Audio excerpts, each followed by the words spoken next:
A Journey membership crocheter asked, can you attach C2C together without sewing? So I've been working on my C2C series and I've been studying the stitches and I thought it's gotta be possible. So I was playing with the idea. It took me about 4 tries to actually figure it out. And what it is that you can attach the squares as you go. And this concept is so neat that after I know this, I will never do a blanket where there's panels and having to do a border and then sew it together, because you can attach it as you go. Forget the sewing. Today, I'm gonna demonstrate this. This video will be covering how to attach things together. So you have 1, 2, 3, 4. So you have different configurations on how it will go together, and it matters. I'm also going to use the same video for people that are thinking about a quilt. Maybe you have different yarns and you don't have a lot of it and you just want to make something quite random or strategic. You can also do this in a quilt format and you can have something really cool. Again, no sewing because nobody has time for that baloney. So let's begin. First thing up first is let's talk about tension. There are different C2C methods on how you're going to do it. And I have found with myself, as I'm going through the different methods of just trying different things, is that I end up with different stitch tensions every time I do it. So what I'm going to recommend, first recommendation for sure, is that you want to be consistent. So if you don't want to use the standard C2C, you can use one of the fun ones and just attach those together and you'll have the same tension. It's when you're jumping around where squares are different. If the tension is not right, it may not come together perfectly, just the way that you're hoping. So the nice thing about this too is that once you have everything together, you can slam a border. This is the C2C border that you can have, and you can also do regular borders going around these things as well. So it's a neat idea, and I'm going to show you as if you've never done C2C before. So please use the video chapters, and I'm going to cover the first square, second, third, and then the fourth. The fourth square is the one that matters because we're going to attach on 2 sides at the same time. And this one took me a bit of time to figure out how to do it so that it looked pretty consistent. Let's begin square number 1. Okay, before you get on that comment button, can you do this in rectangle? Yes, you can. So you can actually mix and match like the log cabin of the different things coming together. It really doesn't matter. The connection is still going to be the same. So you still have to pay attention to how it's connecting. And that's really the only thing. So you can play with the different shapes together, squares or rectangles. So I'm going to pretend that you don't know how to do C2C, but if you do, it's the same process as what you want to do. The difference is that the first square that you're going to make, you're going to want to, if you want all the squares to be the same, is your determining factor. So the smaller the square, the more squares you'll have to do if it's a blanket. So if it's larger, less squares. So I'm going to need a stitch marker. You can do spare yarn, and I'm just using Karen Big Note as my sample today. I'm using the hook size that is recommended for the yarn. So if you want to change out your yarn, yes, you can do it. Look at the ball band, look at the ball band and get the information from there to get the recommended hook size. Let's begin starting with row number 1. Let's begin, and you're going to chain 6, but watch how I do it. You're going to go 1, 2, 3, pinch, 4, 5, 6. If you've never seen me before, the one I'm pinching is the first stitch you're going to want to go into, and you're going to yarn over and just move your thumb backward out of the way just so you can access that chain, and that will be your first stitch. So it's the first double crochet in. And it saves you from having to look at it and count it back when you can pinch it and know exactly which one. You have 2 more chains left, and you're going to fill those in each with a double crochet.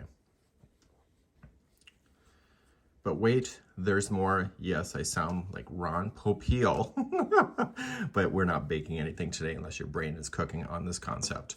So I want you to just pull up a loop, and I want you to grab this strand here. We want to mark the right side. So every time we're attaching the different squares together, we're going to know which side is facing up by putting this in. And I want you to just slip in behind the middle post here, grab this yarn, pull through, and loop it. So every time you see this tail end, you're looking at the right side of the work, so the good side. So if you're looking at this side, what are you looking at? Yeah, the wrong side, or the bad side, whatever you want to call it, but it's technically the wrong side. So we're now going to put our hook back in, and we're going to continue on with row number 2. Moving forward, we want to flip it, turn it, and we're going to begin the next row. So we're going to do an increase row, and we're doing a square, so both sides will increase at the same time. So you're going to do the pinch concept. So 1, 2, 3, pinch, 4, 5, 6. Right where you're pinching is the first one, so move your thumb back to access it and double crochet that one, plus the 2 more that you have. This is going to spin around incorrectly for you. Don't worry about it. We're not there yet. I'll show you how to fix it. It always happens on the second row. So if you think it's only you, it's not you, it's the concept. So before you go on, see the tail end. The tail end should be facing towards you. I'm sitting right behind here in the camera, so flip it so that this angle is facing you and you're looking at the wrong side. You can tell that because of the stitch marker. And then you are going to slip stitch in between the chain and the post. So just go right into the space and yarn over and through. We're not done. We're going to add another box. So I call them boxes. So chain 3, so 1, 2, 3. And when it's an edge box, I always do it differently. It's a new concept that I'm doing for myself because it helps keep the items more square. So I'm going to slam in 2 double crochets into the same space. It technically needs 3, but I always found with corner to corner that it misaligns. So I want to put the third one in an anchor spot. So I don't want to go in the space. I'm going to go into some chain work right at the edge. And this will always keep that last one on the edge so it'll stay flat. And that was row number 2. Flip your work and let's do row number 3. So we're going to make the square bigger. So to make the square bigger, you're going to chain 6. So 1, 2, 3, pinch, 4, 5, 6, and then move your thumb backward to get it out of the way and continue to double crochet the other 2 that are left as well. So the start when you're doing the increase will always be the same of chaining the 6, and make sure that this is facing towards you. You're going to come into the space of the next one, slip stitch, chain 3,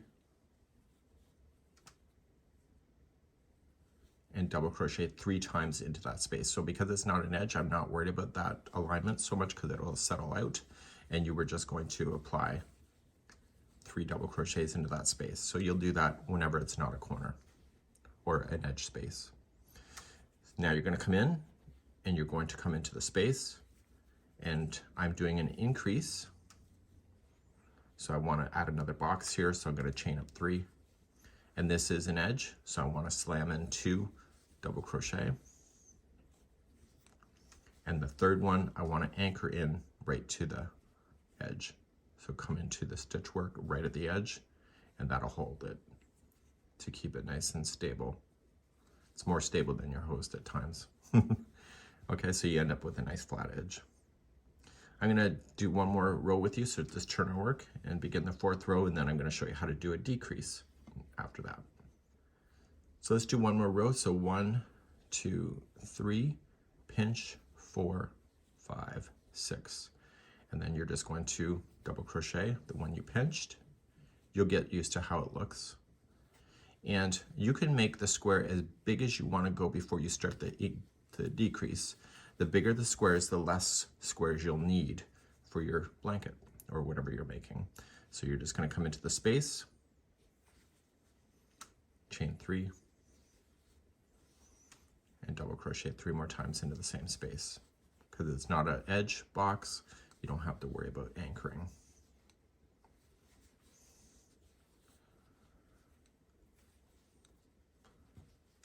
One, 2, 3. So as you're making the squares, there's going to be the same amount of boxes on each side. So in my case, the sample has 4 boxes. Again, you can do as many boxes as you want.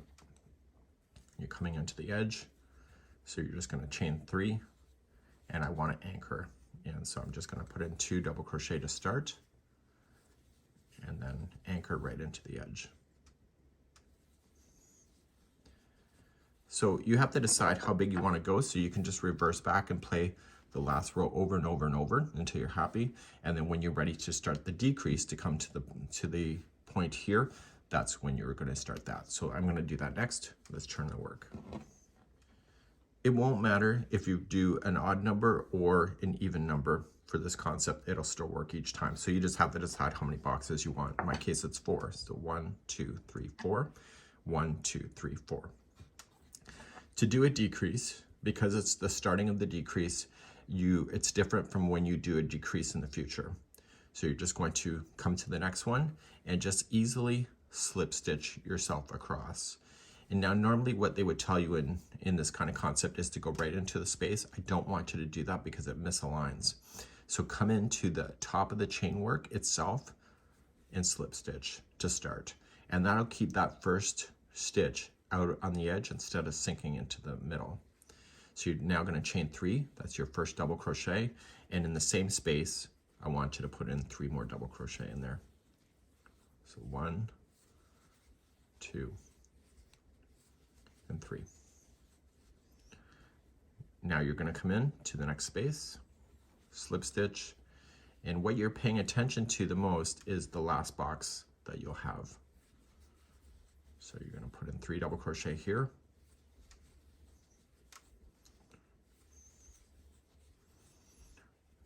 And this next one will be your last box because you don't want to grow anything. So the last box here will be 3 double crochet and then chain 3 and 3 double crochet in the same spot. Now, I also want you to anchor this one. So when you slip stitch here, don't go into a space because it'll misalign. Go right into some chain work and slip stitch, and that'll hold that top to the absolute top of this piece. And you're going to turn your work, and now you're going to slip stitch here. So as I told you before, you can see now that you've officially turned the corner, and so now you're heading in. But because you've already done the decrease the first time, there's more slip stitches this time before you get to the anchor spot. So you're going to slip stitch 1, 2, 3, and right into the top of the chain work, 4. Chain 3, and put 3 double crochet into that space. It's not uncommon for people when they do a decrease to absolutely accidentally think they're adding more stitches, and so usually people catch themselves, but sometimes they don't. So you'll slip stitch, and then this is the final box of this one. This is the second last one, like second last row. And then you're going to slip into the top of the chain, turn your work, and slip stitch 4 times. So we have 1, 2, 3, and 4. You're now going to chain 3 and finish this last box. So it'll be 3 double crochet in the box, and then you'll slip stitch it to the anchor spot.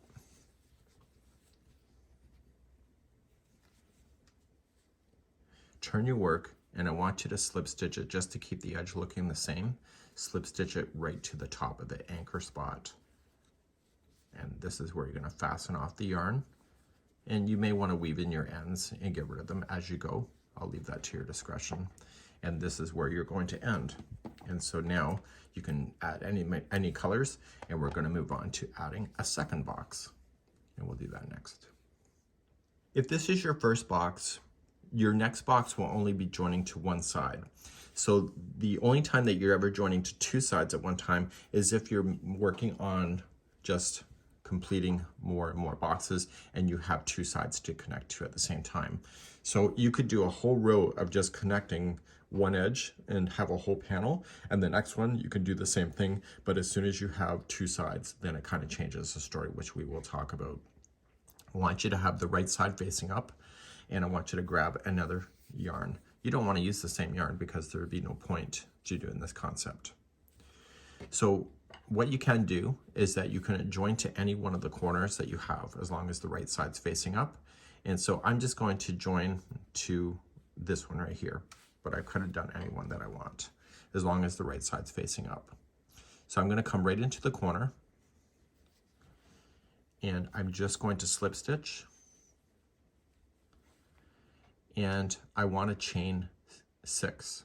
So do the pinch concept. So 1, 2, 3, 4, 5,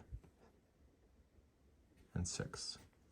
Right where I'm pinching is the first stitch, so come on back and double crochet back.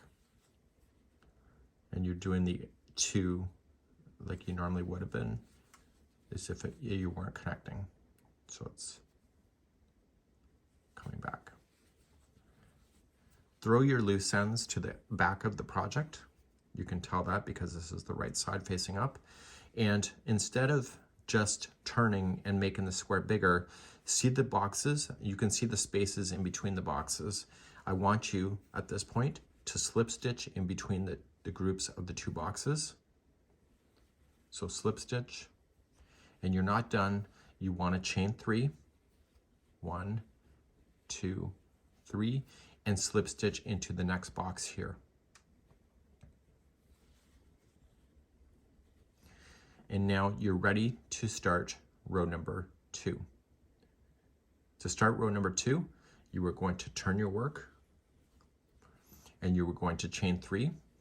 So 1, 2, 3, and the chain 3 that you used is your base.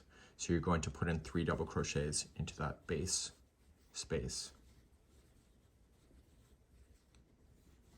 So it's a nice clean connection that you see.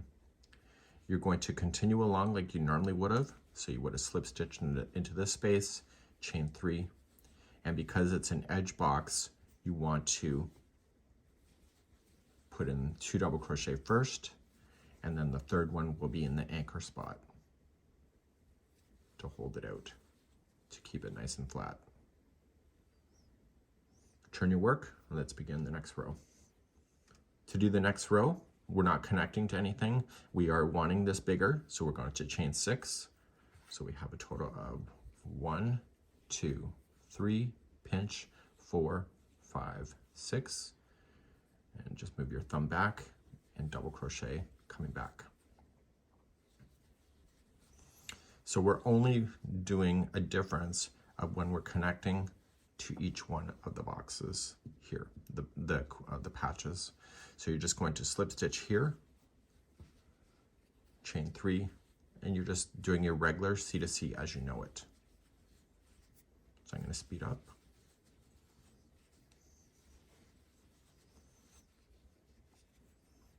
So you're connecting. So you're going to have to make another box. 1, 2, 3. You'll put your 3 double crochet in. You don't have to worry about anchoring, even though this is an edge of this box. And when you slip stitch, you're going to slip into the next space. So after this box, you go right into the space, chain 3, and then just come into the anchor spot right up here and slip stitch. So you see it's just one connection in between the boxes. Turn your work, and let's start this row. So you'll chain 3 and you'll double crochet using that anchor spot, that space that you created.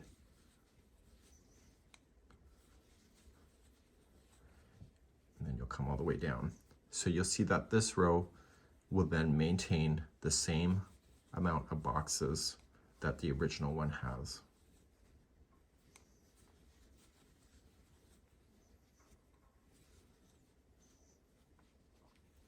And you keep on going, and on the other side you do want to create that extra box when you get there so that you have a 4x4 if this is the way you're doing it. But whatever size boxes you're going to do, you're just going to keep building it out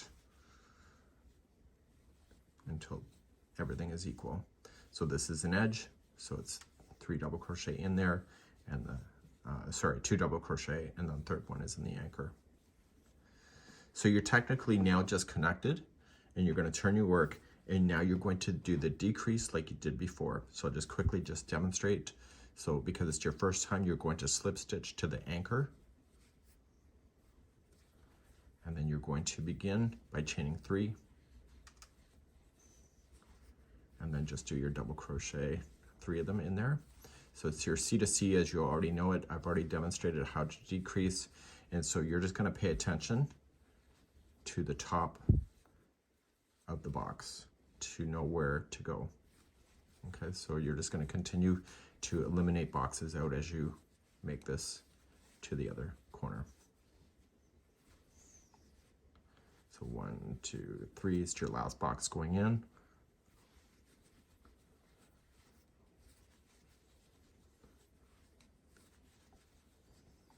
Okay, slip stitch to the anchor, and then you're going to slip stitch across and finish the rest of it just like you did with this one.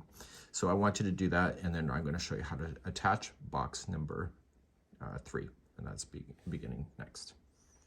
So at this point we have 2 boxes joined. You can see it's nice. You'll see that one looks different than the other. It's just the way it is, so don't panic about that.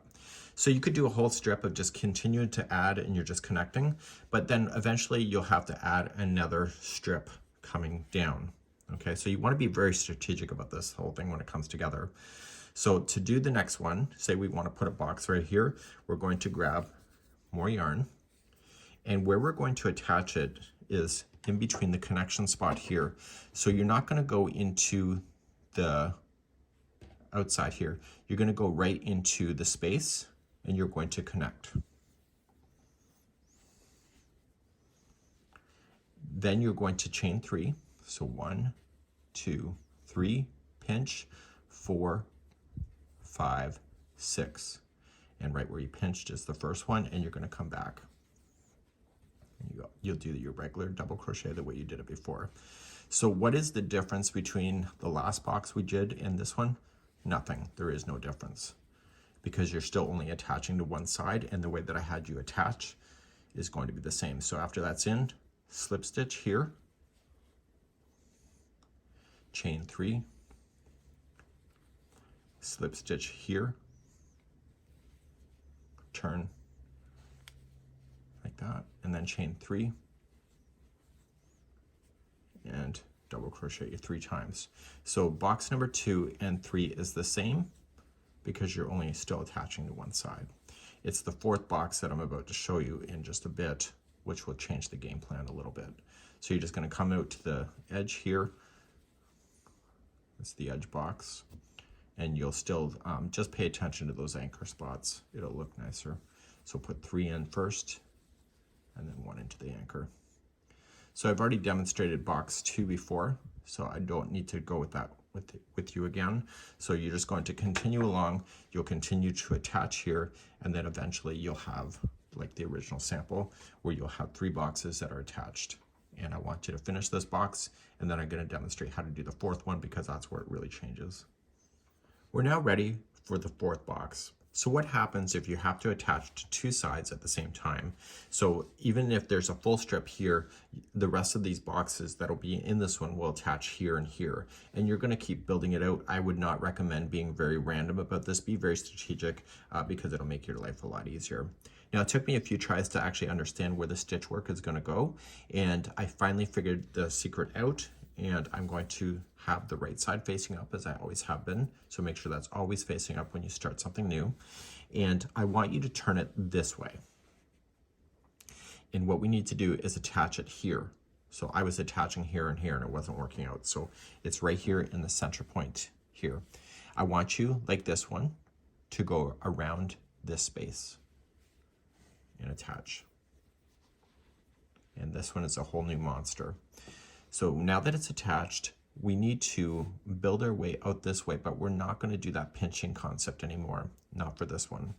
So we're going to do 1, 2, 3, and come in between the first box and the second, and I want you to slip stitch in there. So just going in, pulling it through, and turn it like this towards you. You want to chain 3, so 1, 2, 3, toss the loose end to the back side. It's just easier and out of your way. And the rest of this is going to be filling in this that you just created with 3 double crochet. You don't need to worry about an anchor.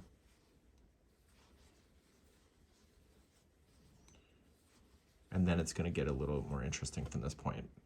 So now what you're going to do is you're going to come in between this box and this one, right into a space. You were going to slip stitch here, chain 3 to move up. So 1, 2, 3, and you were going to come into this space right here. This box is so important, so make sure you do follow the whole tutorial part in this. So you're going to turn, and you were going to chain 3.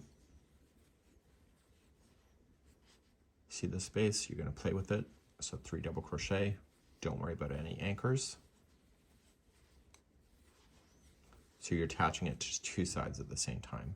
Come into this space here and build another box out. So chain 3, and don't worry about anchors.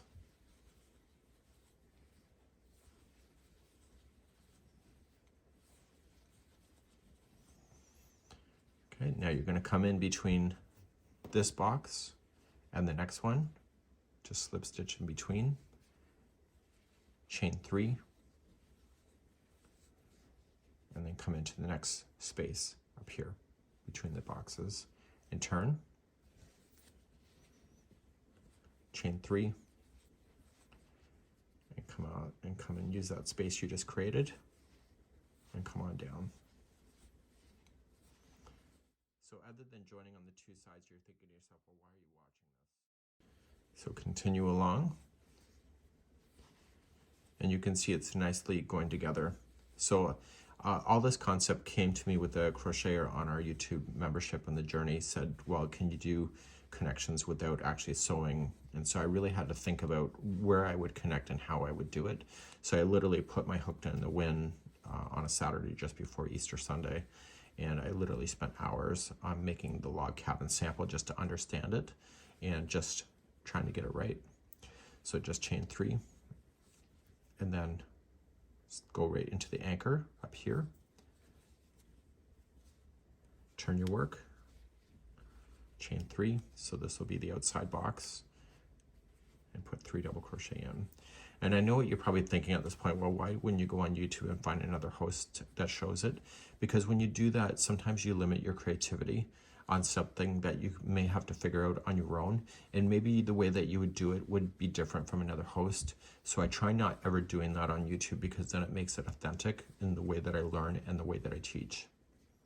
Because it's too easy to go on YouTube and just start duplicating what others do.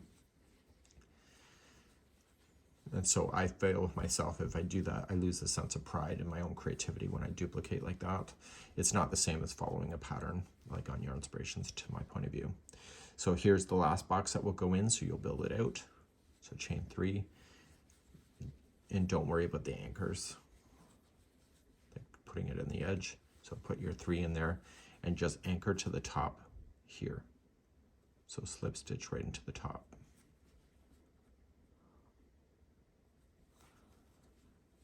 So now you're going to turn your work, and now you're just going to make it like it was with the decrease. So again, you're just going to slip stitch yourself to the anchor spot at the top of the chain. And then you're going to decrease how I already showed you how to do that. So now there's no more attaching to anybody. And so you're going to decrease yourself all the way to the corner. And what I want to do at this point is that I'm going to have you do that, and then I'm going to demonstrate a quick little border that you can use, but you can attach as many of these squares as you want to. If you would like to do a major square, so say you wanted to do 4 and then you wanted to do a major square, you can literally keep following it up and pass over the connection spots, because everything is evenly spaced. So you can continually add, so you can have 4 small ones, you could have 1 big one right beside, and you could really make a patchwork concept really interesting in that manner. So I will join you in just a few moments just to show you how to do a border if you wanted to do one. So let's just say you had a whole blanket, a baby blanket, a big blanket, it doesn't matter. We want to do a simple border. We want to do 1 border around, so 1 round to be able to stabilize it, and then anything you do after that you can pretty much improvise. So I'm going to show you 2 rounds of what I would recommend, and I'm going to begin that next. So you can pick any corner that you would like to start on, and we're just going to treat this as if it's a major C2C without any connections at all. That's beginning next. With the right side facing up, because you can tell if you left a stitch marker. If you haven't, then you'll have to guess. And you'll go right into a corner itself. Just leave your any loose tails to the outside. And you're just going to attach